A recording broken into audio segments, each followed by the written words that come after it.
we're going to move on to our next session where we're going to start talking about the next phases of the .NET framework and the .NET Core framework in particular, and how that plays out for the communities that are really passionate about .NET. Now, you might have noticed that Scott was joining us on that last session. He's actually going to join us for this one as well. So we'll just have a little bit of tap dancing from me while we switch around the program feeds at the background. But I want to welcome back Scott. I hope you're still there. Excellent. I'm still here. And I'm really excited that we've got a couple of people from all around the APAC region to talk to us about their communities. First, we've got Aaron M, and that's not going to get confusing at all as another Aaron on the stream. And we also have Thang joining us from Vietnam. And finally, we have Melissa representing Melbourne, Australia. So we are really going around the APAC region for this one. Welcome everyone to the session. Why don't we just do a quick introduction of yourself? Aaron, I'm going to start with you. Okay. My name is Aaron. I am a software engineer from Bangkok, Thailand. And I am also an organizer of the .NET Conference Thailand 2018 and 2019. Today, I am a representative of the .NET Community Thailand. I'm glad to be here today. Thank you. And how about yourself, Thang?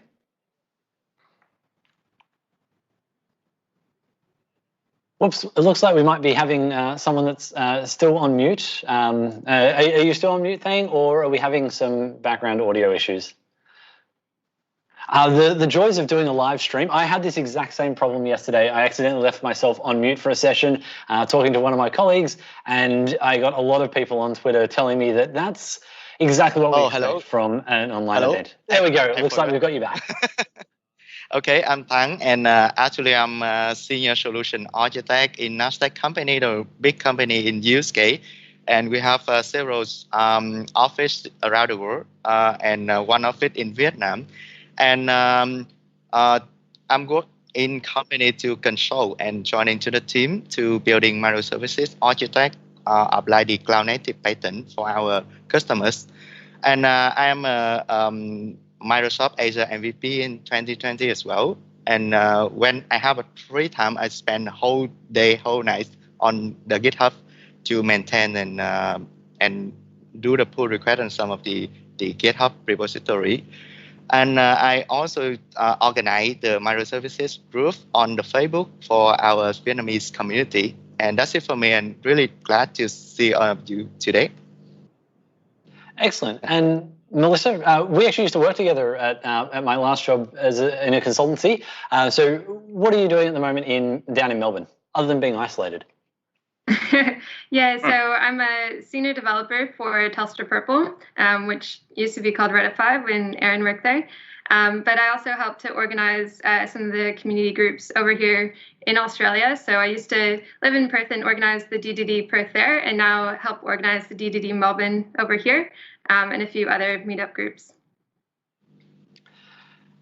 Excellent. And I'm really excited that we've also got Scott joining us today, because I'm going to say yesterday, but I'm not 100% on time zones. Like it really messes with my head where we're at with time zones. But within the last kind of 48 hours, there was the announcement of the .NET 5 Preview 4 came out. And with that, a number of new performance improvements. There was some new features. And I'm really excited about the .NET Mobile Platform Application UI, or .NET MAUI, that was announced at the same time. So this is an open question to the community folk that we've got on board. What are some of the things that you're most excited about in terms of the improvements around .NET 5 and this sort of unification that we're seeing of .NET Framework and .NET Core going forward? I'm going to start with Aaron M. Again, it's easy because it's just a name that naturally rolls off the tongue. Okay. Let me clarify the questions. So in terms of we get the benefit about in terms of community excited about the unify of .NET 5. So that's thing that we excited about the performance improvement, because we have the same code base and performance improve a lot, and this benefits us in terms of .NET developer. We will get performance, we have productivity, and we can share the code base to our devices and platform. that's what we're really excited about Unify.NET 5. Yeah. Yes. Excellent. Anyone else want to share what they're taking away from the recent .NET announcements and looking at it from the view of the communities that they're working with? Yeah, to me, Yep. To me, actually, I'm really excited about a lot of library that .NET build, and at the moment we don't need to use another open source from another community. We just focus on .NET. Like .NET have something like we build some tool for the poly to check the resiliencies of the requests. We have the tool for service discovery, something like Type, Dapper, and so lots of things. And at the moment, we hope we don't need to focus on the framework, first on the platforms and the .NET framework standard to run on another platform. Everything is just unified into one place. And actually, that really excited to me. And that helped me a lot to consult and to join into the team to give the team member and our customer about the using .NET to build a product for their company, and also build some internal tool in our company as well. And that really started to me. Excellent. So there's so many different languages and platforms, whether it's Node or Go or Rust and Python and et cetera, et cetera. I could probably spend the next 20 odd minutes just listing off platforms that people are looking at. But I'm interested to see what do you think keeps bringing people to these .NET communities, and what keeps yourselves passionate about it? So I'll start with you, Melissa, because when I was working with you at, I got to remember it's now Telstra Purple. So, that's the company now. We would often go in and talk to customers and work with them in a .NET capacity and look at how to help them evolve. So what sorts of things are you seeing are helping customers evolve their applications on the .NET platform? Well, I think just now with these new announcements that it's, everything is cross-platform, that'll help continue to get us to evolve. So I've worked on a project where we were doing web development in Angular, and then we had an Android app in Android, and then an iOS app in Swift. And then we had a whole set of APIs that were written in .NET Full Framework and .NET Core. So just having it all over the place made it a bit difficult. And so now that we can have everything sort of unified in this one cross-platform place, will make it easier for people to pick up and evolve and create applications faster. Yeah, and I think that's actually a really good place where .NET MAUI is going to fit in going forward, when you're looking at how can we build an application that spans across multiple devices, whether that's mobile devices or desktop applications and things like that, because it's naturally an evolution of the Xamarin Forms project, which has been around for a while, has a lot of good reputation and a lot of good features to it that people really love. Scott, I'm going to throw a question to you about the .NET MAUI platform. Do you want to give us maybe just a quick 2-minute rundown for people that haven't had a chance to catch that announcement or the session that you did earlier on in the build event? Yeah, .NET MAUI it stands for Multi-Application UI, MAUI. And what it's meant to be is if you want to build cross-platform applications using native controls. We all know that you can build cross-platform applications using web tools like Vue, Angular, React, or even .NET Blazor. But sometimes you don't want to do web. You want to have that performance and power of native controls. And so MAUI is all about giving you a single project in Visual Studio or .NET that you can build one project that will deploy to each of those different, Android, iOS, Mac, and Windows. And so that's in a nutshell what it is. It does support both the XAML that Xamarin customers are used to and comfortable with, but it also now has an MVU pattern where you can actually do all your markup in C# as well.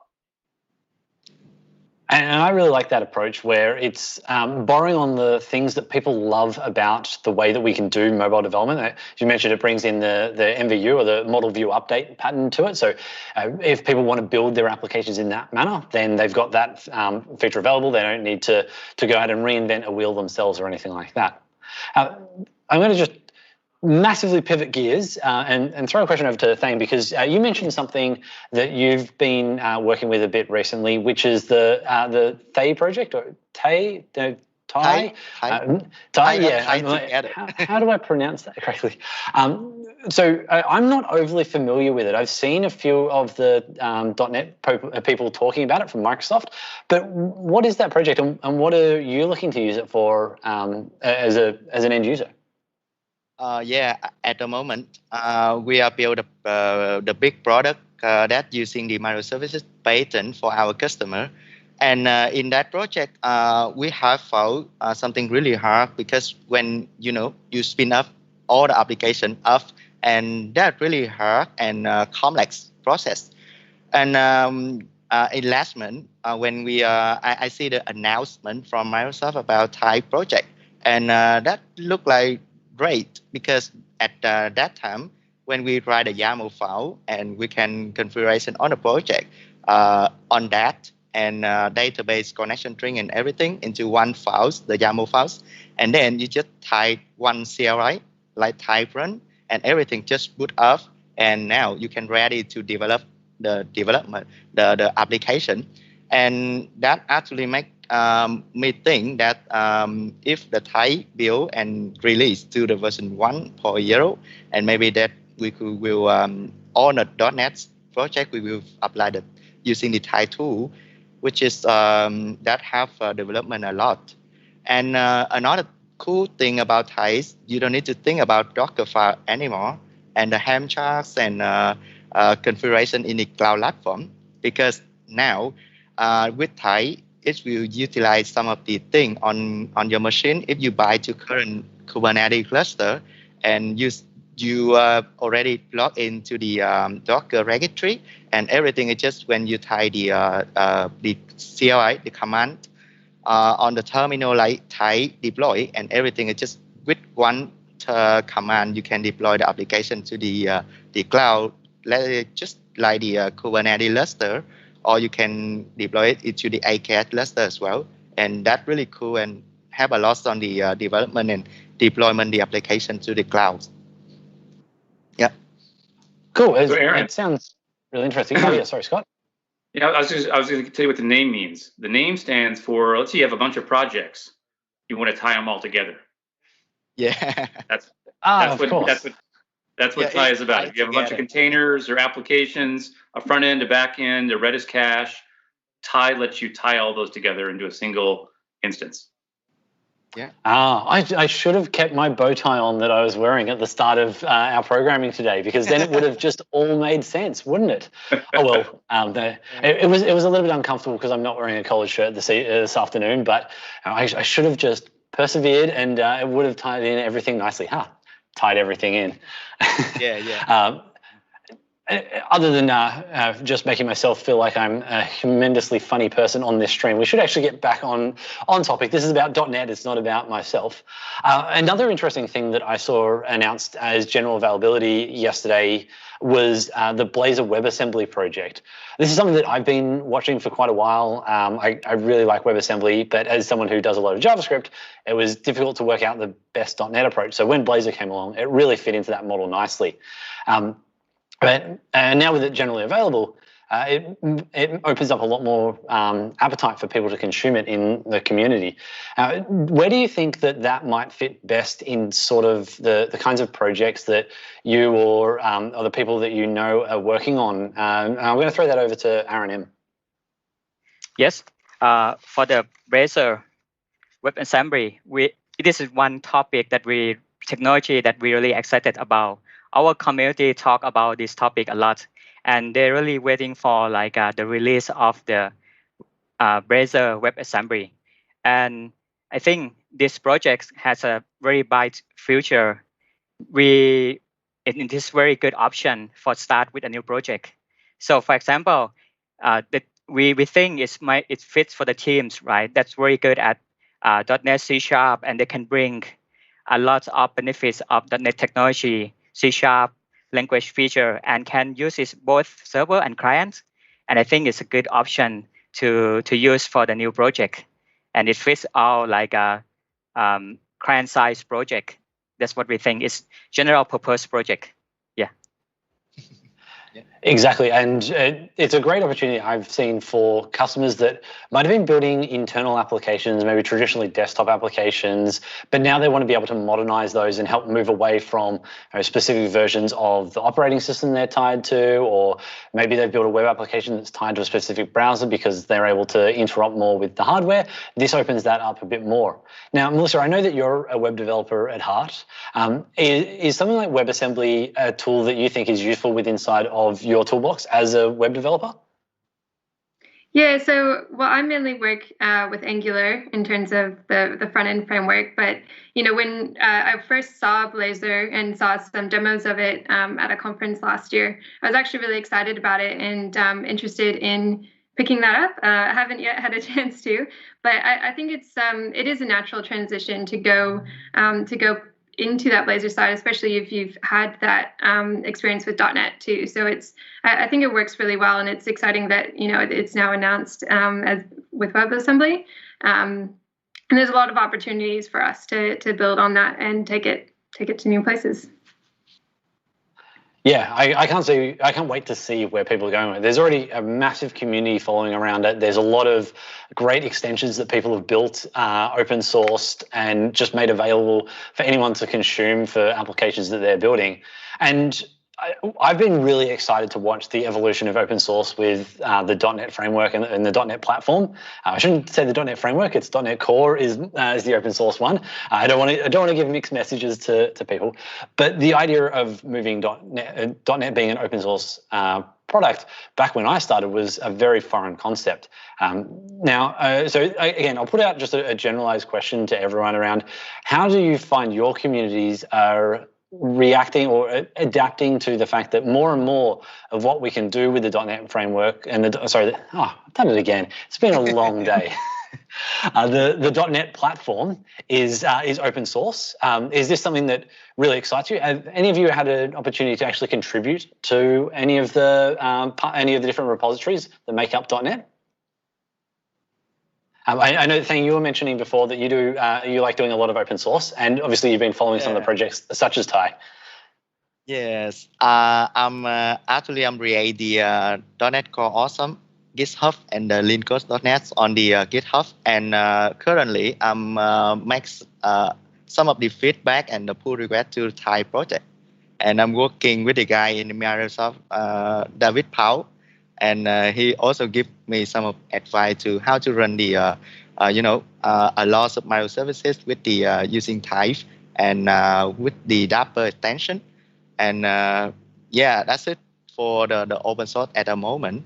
And I also give some of the about the .NET Core. I also in the new version after any release, it have a bug, and we run it, and after we found the bug, and we can easy to go to the GitHub into the .NET Core, and not .NET Core anymore.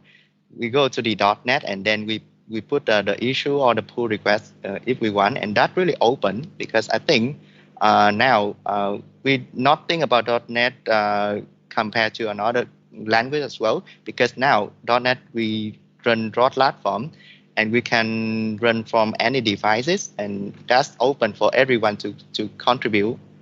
Yeah. Yeah, excellent. And I think that's a great point that you have at the end there, is that you're able to have anyone contribute, whether it's raising a bug and being able to collaborate with the engineers that are working on the platform to help them work through a problem that you're experiencing, a bug that there might be there, and that sort of stuff. Instead of having like email threads back and forth, we can have asynchronous messaging on GitHub, and anyone else that's also experiencing that can find out resolutions that they might be able to follow, or the underlying symptoms that are causing a particular bug and stuff like that. Now, we've talked about containers a couple of times. It's something that Thai is very much integrated with, and the Dapper project to help you orchestrate and manage containers. And something that I did notice in the .NET 5 Preview 4 announcement is that there's a big push to have a much smaller container footprint. I think this is really exciting because of like the notion of being able to deploy containers and run them and things like that. Having that footprint as small as possible will make it so much more appealing to people that are doing distributed architecture, looking at microservices, things like that. It makes it a lot more of an easy to set up option. And so that's, for me, that's something that was really exciting about the recent announcements. Now, I have actually had a question come in on the chat system for us, and I'll probably throw this across to Scott because it's around .NET MAUI. And the question is about the future of UWPs with relation to Core RT, like with the next evolution of our UI platform. Where does UWP fit into that? So for UWP, that's Universal Windows Program, for people that don't know what that means. That's a model that came out in the Windows 8 era for building touch type of applications. And there's been lots of questions as we ship .NET Core, when is there going to be a version of UWP that works on top of .NET Core? What we kind of announced, or what the Windows team announced this week, was they announced something called WinUI, WinUI 3. And WinUI 3 is the next generation of UWP. And WinUI 3 will run on top of .NET 5. And it removes a lot of the limitations it used to have with UWP. UWP required you to run kind of in a constrained environment. You had to be compiled AOT, which limited some of the things you could do with .NET. And all those restrictions have been removed. And so it's kind of the next generation of UWP. You kind of asked this to me in the notion of MAUI. We think of WinUI as, if you want to build the best Windows desktop app, that is some of the technology you should be looking at for that. While MAUI is, hey, I want to build an app that might not be the best on all the platforms, but I have one single code base that runs on 4+ operating systems. Well, okay, cool. That's good to know, because I know that there's a lot of people really passionate about building the best Windows UI experience, and understanding where they put their investments and making sure that that they're working with the right technology for the right problems that they're trying to solve. And that I guess is kind of the message, is that we might have all of these things that are available to us, but you got to work out what is ultimately the problem you're trying to solve, and which is the right bit of technology to do that. Maybe you're not doing something that needs a really distributed architecture and microservices and things like that. So time might not be the best tooling that you're going to have to support that.